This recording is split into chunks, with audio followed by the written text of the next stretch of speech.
মাত্র 250 টাকা দিয়ে রাজশাহী থেকে ঢাকা চলে আসলাম, তাও আবার এরকম কমফোর্ট ট্রেনে করে। আমাদের প্ল্যান অনুযায়ী পারফেক্ট টাইম চলে আসি শাহজালাল বিমানবন্দর। সেখান থেকে এক কাপ চা খেয়ে আর কিছুক্ষণ রেস্ট নিয়ে কমলাপুর স্টেশনে বসে থাকার পর সবারই খিদা পায়।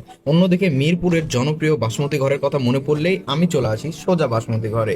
মাত্র 120 টাকায় কাচ্চি পাচ্ছেন, তাও আবার এরকম হিউজ পরিমাণ।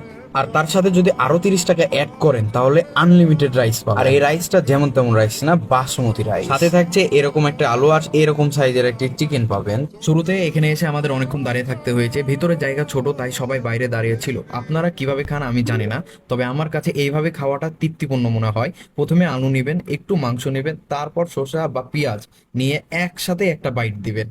এতে করে আপনি আসল স্বাদ গ্রহণ করতে পারবেন। যেটা করার পর চারিদিকে তাকালে আমার বন্ধুরা আনলিমিটেড থাকার কারণে পেট ভরে খাচ্ছিল, কেননা খাবারটা বাজেট ফ্রেন্ডলি অ্যান্ড বেস্ট একটা ডিনার হয়েছে আমাদের। সেখান থেকে পারিস্কায় উঠলেই শুরু হয় বৃষ্টি। ঢাকা শহরে প্রেম আর বৃষ্টি কখন আসে বলাটা মুশকিল।